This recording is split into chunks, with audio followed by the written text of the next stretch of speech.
Ayan. Oh, ma'am. Ano, na-achieve ba yung gusto mong kulay? Yes po. Napakaganda ng gawa. Ito, sinuggest ko lang na gano'n. Pati yung gupit. Ang gupit, tapos akala ko hindi bagay sa akin. Kanina namumutik-tik yung white niya dito, Dito di ba? puti-puti. So, nag-bleach tayo ng August, no? August. Tapos, may nakita si ma'am na kulay sa Facebook na may mga blended siya, parang salt and pepper. So, ginawa natin. Parang nga naman hindi siya maputing-maputi or bland na bland, kaya nag-mix tayo ng color. So, ayan na. Ayan. Okay. Thank you. Sa susunod po ulit. I-promote mo yung parlor. Punta kayo dito sa kay Ma'am Hilda Salon. Dito sa may malapit lang sa Races. Sa baba ng Central Elementary School. Thank you. Bye.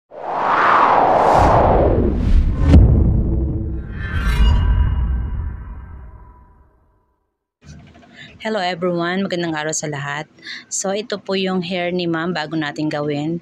May lumabas na po yung regrowth niya, yung nasa top na kulay ng buhok ni ma'am ay yun na yung talagang kulay ng buhok niya. 100% na po ay puti. So yung huling ginawa ko kay ma'am last August, nag-bleach din ako noon at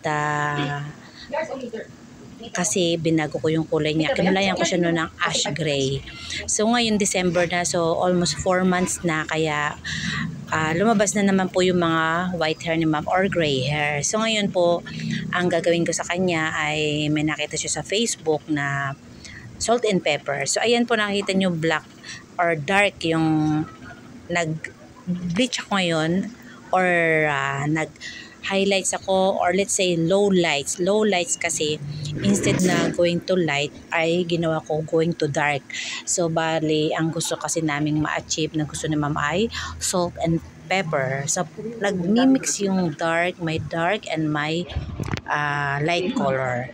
So ayan, natapos na ako. Ayan, nakita nyo na po, meron na siyang mga dark. Ayan, mga strikes na dark. Yan yung nilagay ko kanina sa oil at kinulayan ko siya ng ash gray na may kaunting dark brown. Nagmix ako. Hindi po talaga black. Huwag po tayo magkukulay ng black kapag marami ng puti ang ating client. So ito po ngayon, dahil nalagyan ko na ng dark yung ibang part. Ipagbukas mo nga ako nung super kita naman, di ba may mga streaks na kulay dark. Ngayon ay magkukulay na ako ng ang highlights full mo ngayon color. dark. So yung full color na gagawin natin ay kailangan makover yung regrowth, yung mga gray hair. Ayan, yung mga gray hair na yan na lumabas 4 months. For 4 months. So, kailangan nating makover dyan. Pero, fashion color pa rin. Hindi dark brown, hindi black, kundi fashion color pa rin na kayang i-cover ang white hair. So, ang gagawin ko, magmimix ako ng konting metallic ash at saka ash gray. At oxidant ko ay 6%. Ayan. At ang oxidant na gagamitin ko ay 6%, pwede rin 3% para mas mababa lang yung oxidant niya. So ito ay kineraban ko rin. Pinasadaan ko din siya ng mabilisang pangriban kasi ang buhok ni ma'am ay kulot. So kahit maganda ang kulay natin pag buhaghag, kulot ang hair natin, hindi kaganda ang tingnan. Kaya ang ginagawa ko, kung kaya pa naman ang texture, matibay pa ang texture ng hair, ay pinapasadahan ko po yan ng pangriban. Kahit po yan binleach ko or full bleach. Dahil full bleach po talaga yung ginawa ko last August. So mas maganda po talaga may nag-aalaga ng hair nyo para alam yung history ng hair. So ngayon po ako ay nagkukulay na. Ayan. Inuuna ko muna yung white hair or yung gray hair na client. Ayan. Yun po muna ang una kong ina-applyan. Bakit? Para mas maunang mag-develop yung kulay dun sa gray hair niya. Ayan. Dun po muna tayo mag-focus sa mga regrowth or yung gray hair. And manipis lang po ang sectioning. Yun po ang sekreto para makovered ang gray hair or mga puti. Manipis lang ang sectioning, and then yung ating oxidant, huwag kakalimutan pag gray hair or may puti na ang buhok at gusto mas ma-cover, 6% or 3%. Meron pong 3% para mababa lang yung kanyang oxidant. Ayan. So, after po tayo magkulay, after po magkulay na Ate Hilda ng regrowth, o yung ginagawa ko ngayon, pag nalagyan ko na po yan lahat ng regrowth niya, ay mag-i-start po ulit ako ng application from roots to end na. Bakit? Yun po kasing, ayan, yung part na yan pababa ay may kulay na, so mabilis na po siyang mag-develop sa hair. Wag po natin isasabay yung yan po, wag po natin isasabay yan yung upper part, yung gray hair doon sa dulo. Okay? Laging mauuna yung regrowth or yung gray hair. Kasi po mabilis na pong mag-develop yung previously colored hair. Okay? Ayan.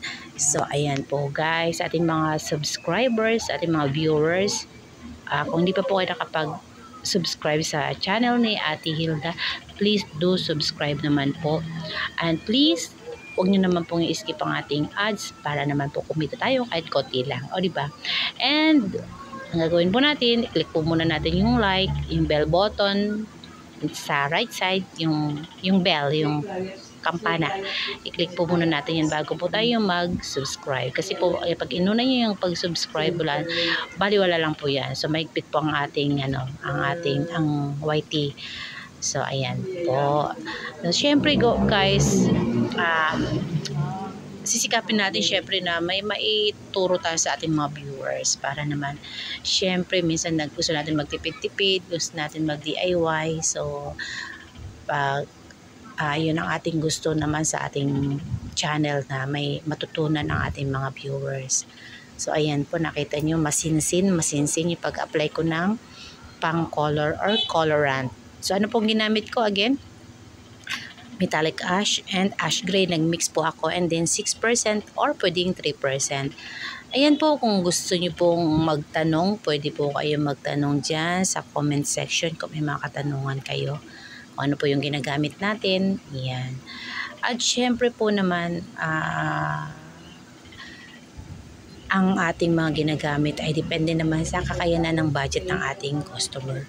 So, mapamahal man po or mapamura yung ating ginagamit, so nasa tamang application po yan, sa tamang learnings, o diba, ay halos same lang naman po ang magiging result niyan. Okay? So, ayan po. Ayan, diba? So, thank you po. Thank you sa ating mga viewers, sa ating mga avid viewers, sa ating mga subscriber. Yan po, kasi nandyan po talaga kayo. Nakikita ko po yung mga uploaded videos ko na tumataas din po yung ating views. So, ito na po, nagkukulay na po ako, nakulayan ko na po, nag-roots to end na po ako. Yan, pero inuna ko po yung tasa again. Tapos ngayon, ayan, lagyan ko na po from roots to end. Ayan, focusan po natin yung gray hair, yung bagong tubo, para talagang makovered po siya. Walang chismis, diba? Walang chismis. So, ibababad na lang po natin siya na mga 35 minutes. Ayan, 35 minutes natin ibababad. Ayan, so habang ibababad natin yan, ay syempre mag-chikan po muna tayo, cherries. Ayan, so ngayon, nabanlawan na si Madam. So, ayan na po yung kulay niya. Nag-a-apply na po ng treatment. So, guys, dapat po may treatment tayo pag nagpa-bleach para po mas maganda yung outcome ng ating buhok. Naiiwasan yung dryness, naiiwasan yung breakage. So, kailangan mayroon talaga tayong budget para magpa-treatment right after ng bleach ng kulay. Okay? Kasi kung gusto po talaga nating maganda yung result, kailangan talaga may kapartner na magandang treatment. So, depende rin po kung ang inyong buhok ay malusog pa. So, pwede na rin po yung mga hairs pa. Pero, since ang buhok ni Madam ay galing sa bleach twice na po, and then kulot, maninipis ang hibla, may pagka-brittle. So, kailangan po talaga gamitan ng magandang treatment. So, ginamit ko kay Madam ay Botox, keratin Botox. Yan. Na-apply na po. Okay, ayan guys. Again, please like, subscribe sa channel ni Ate Hilda. O, diba? May ganon. Ayan, thank you guys. So, ito na po ang result. Oh, diba? Wow! Wow na wow. Ayan, kung makikita niyo po, two-tone siya. Meron siyang dark, meron din siyang light. So,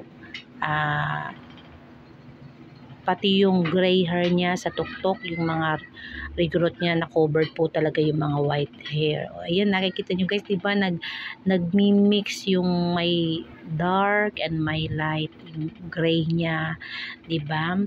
And soft and shiny yung hair ni Madam.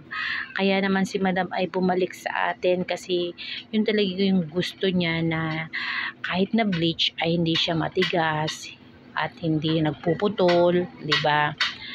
Yan, medyo maproseso, medyo matrabaho. Ang ganito po, talagang paglalaanan ng oras, hindi pwedeng bara-bara, mabilisan, di ba? So kailangan ibigay natin yung best natin para yung ating client ay talaga pong babalik, di ba? Kailangan yung service natin ay yung relation natin sa ating client, hindi lang yung bayad kundi yung ating relation sa nakabuild tayo ng relation. Yun po yung secret kung bakit po binabalik-balikan tayo. Meron po tayong customer na 18 years, 10 years, 15 years.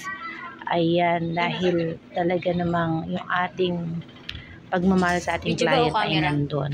Ayan, nakita nyo guys, walang chismis. Diba? So, ayan. Happy si ma'am kasi na-achieve yung gusto niyang color. O, diba? Ayan. So, ayan si ma'am. Yung huli kong gawa, August, bumalik siya December.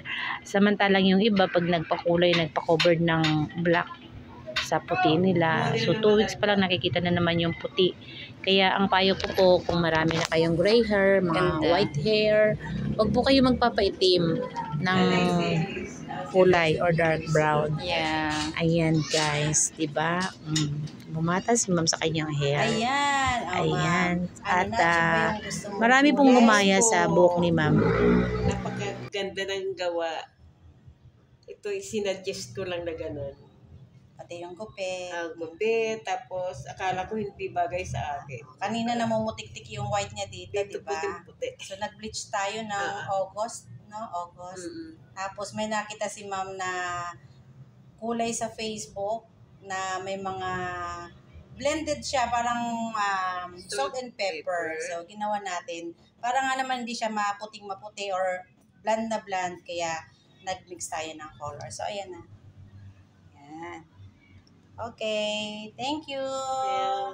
Sa susunod po ulit. Thank you guys for watching. See you next time. Bye. God bless to all.